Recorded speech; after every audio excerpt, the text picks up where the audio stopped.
Hello दोस्तों, कैसे हो आप सभी और कैसी चल रही है आपकी पढ़ाई। आज हिंदी की क्लास में आपका फिर से स्वागत है। आज की इस वीडियो के अंदर हम पढ़ेंगे कवि आलोक धनवा। जो कवि आलोक धनवा है उनकी कविता पतंग, उसको आज अपन इजी वे में पढ़ने वाले हैं, बिल्कुल आसान तरीके से।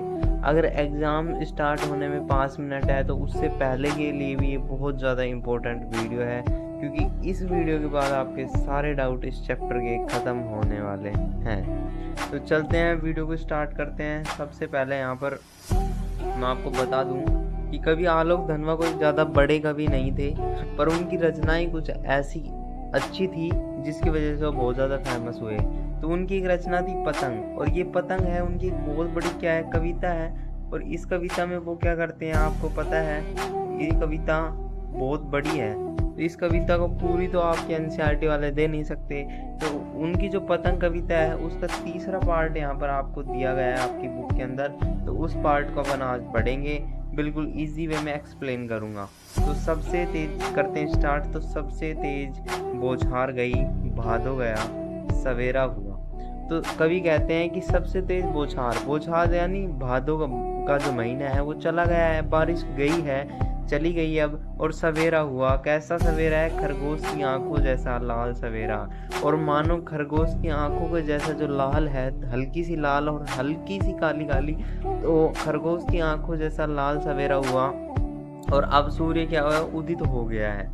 शरद ऋतु, शरद आया पुलों को पार करते हुए। और अब क्या है, शरद ऋतु का आगमन हो गया है, यानी हल्की हल्की धूप, हल्की हल्की सर्दी का जो आगमन है वो हो गया है। अपनी नई चमकीली साइकिल तेज चलाते हुए, घंटी बजाते हुए जोर जोर से। तो अब कवि क्या कहते हैं, कवि कहते हैं कि शरद ऋतु आ तो गई, पर कैसे आई, ये वो मानवीकरण अलंकार के द्वारा बताया गया है कि जो शरद ऋतु है वो अपनी चमकीली साइकिल यानी सूरज की किरणों के लिए कहा गया है यहाँ पर, चमकीली साइकिल को जोर जोर से घंटी भी बजाते हुए, और यानी ताकि लोगों का ध्यान अपनी ओर आकर्षित कर सके, इसलिए घंटी बजाते हुए, चमकीले इशारों से बुलाते हुए, पतंग उड़ाते हुए बच्चों के झुंड को चमकीले इशारों से बुलाते हुए। और कवि कहते हैं कि हल्की सी हवा, हल्की सी धूप और मंद मंद जो हवा चल रही है कोमल आकाश में, उससे अपने बच्चों को क्या कर रहे हैं, अट्रैक्ट कर रहे हैं, अपनी ओर आकर्षित कर रहे हैं ताकि आए वो और यहाँ पर खेले। तो ये कवि बताना चाह रहे हैं। तो बहुत तगड़ी कविता लिखी है आलोक धनवा जी ने, बहुत अच्छी कविता है उनकी।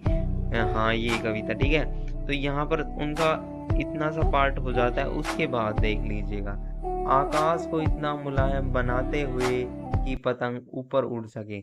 और साथ ही कवि कहते हैं आकाश को इतना मुलायम बना दिया है ताकि पतंग क्या हो सके, ऊपर उड़ सके। ठीक है, क्या कर सके, ऊपर उड़ सके। और दुनिया, आकाश मुलायम कैसे हो गया है पता है आपको, आप इसमें सोचो कि कुछ दिन पहले वर्षा थी, वर्षा की जो बूंदें पड़ती थी, आकाश पूरा नमी था, और थोड़ी सी धूप पड़ी उसके ऊपर सब कुछ सोख लिया तो आकाश को नरम बना है। दुनिया की सबसे हल्की रंगीन चीज उड़ सके। और दुनिया की सबसे हल्की रंगीन चीज अगर आप सोचोगे तो वो पतंग ही है, जो उड़ती भी है। दुनिया की सबसे पतला कागज उड़ सके, बांस की सबसे पतली कमानी, जो पतंग के अंदर डंडी लगी होती है ना बांस की, जिसके सारे वो ढांचा डटा होता है, वो भी उड़ सकती है। और जैसे ही पतंग उड़ती है क्या करते हैं, जैसे ही शुरू होती है तो बच्चे क्या करते हैं, सीटियां और किलकारियां हो सके। और तितलियां की नाजुक दुनिया, अब तितलियां कैसी होती है, आकाश के अंदर रंग बिरंगी तितलियां ही पाई जाती है, तो उसकी तरह ही मानो पतंग भी रंग बिरंगी उड़ सके। तो इतना यहाँ पर कवि आलोक धनवा अपने को बताते हैं। अब बहुत ज़्यादा इम्पोर्टेंट उन्होंने लिखा है, एग्जाम के आउट ऑफ इम्पोर्टेंट है बहुत ज़्यादा। ठीक है, इम्पोर्टेंट मैंने लिख दिया, इसमें है क्या, पतंग से यही जन्म से ही वे अपने साथ लाते हैं कपास। अब कभी कहते हैं वो कपास के अंदर क्या होता है, रुई होती है। क्या होती है, रुई। क्या होती है, रुई। तो रुई के लिए कभी कह रहे हैं जन्म से ही वो अपने साथ लाते हैं कपास, पृथ्वी घूमती हुई आती है उनके बेचैन पैरों के पास। यानी बच्चे के जो पैर हैं वो इतने मुलायम होते हैं, इतने मुलायम होते हैं कि वो जन्म से ही क्या करते हैं, अपने साथ क्या लाते हैं, रुई लाते हैं। तो बहुत ज़्यादा मुलायम बताया है बच्चों के पैर को, कपास की रुई की तरह। और पृथ्वी खुद जाती है उनकी बेचैन पैरों के पास या उनके नीचे, जब वे दौड़ते हैं बेसुध। बेसुध का मतलब यहाँ पर है किसी की परवाह ना करना, किसी क्या नहीं करना, परवाह करना, ठीक है, परवाह नहीं करना, ठीक है, नहीं करना, ये है बेसुध का अर्थ, ठीक है।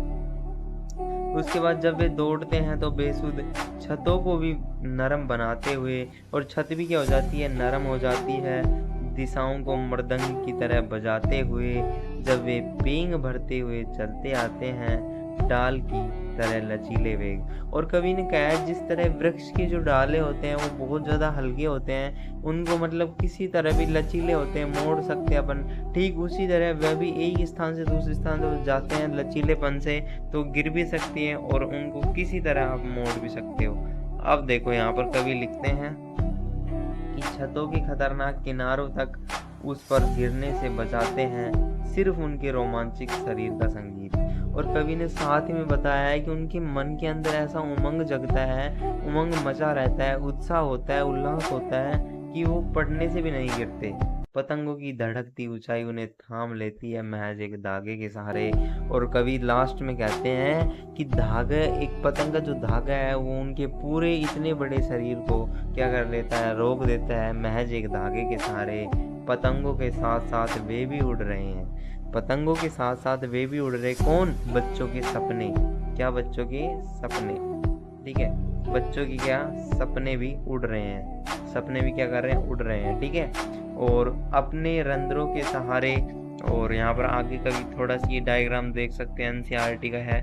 उसके बाद आप देख लीजिएगा, अगर वे कभी गिरते हैं छतों की खतरनाक किनारे से, और साथ ही कभी कहते हैं कभी वो गिर भी जाते हैं ना खतरनाक किनारे से और फिर बच जाते हैं, और बच जाते हैं तब तो वह और भी निडर होकर सुनहले सूरज की तरह सामने आते हैं। सुनहले सूरज का मतलब क्या है, यहाँ पर एक चमकते, एक नया सूरज, एक चमकते हुए सूरज की तरह निडर होकर सामने आते हैं, और पृथ्वी और भी तेज घूमती हुई आती है उनके बेचैन पैरों के पास। तो ये थी छोटी सी कविता, आपको बहुत ज़्यादा अच्छी लगी होगी। आलोक धनवा जी की कविता है पतंग। इसमें मानवीकरण अलंकार का सबसे ज़्यादा प्रयोग किया है, और बहुत ज़्यादा बिंबों का भी प्रयोग किया गया है। बिंबों का यानी ध्वनि बिंब, बहुत ज़्यादा क्या है, बिंबों का भी प्रयोग किया गया है, इसका बिंबों का, ठीक है। तो यहाँ पर आप कविता को अच्छे तरीके से देखो, बिंबों का भी प्रयोग किया है, ठीक है। और कविता को आप अच्छी तरह से पढ़ें, नोट्स बनाएं, कुछ ना आए तो समझ में कमेंट करें। आपके लिए हमेशा मैं वीडियो तैयार रखूँगा, क्योंकि हमेशा खुशी मिलती है जब दूसरों के साथ अपने नोट्स या अपनी बातें शेयर करी जाती है, क्योंकि अच्छा खासा एक्सपीरियंस है अब 12th का, तो इसीलिए आज मैं आपको पढ़ा रहा हूँ, नहीं तो मैं कहाँ ये पढ़ाता। तो थैंक यू सो मच, मिलते हैं फिर कभी नेक्स्ट वीडियो के साथ। तब तक के लिए आपके अरमान को दीजिएगा इजाज़त, धन्यवाद।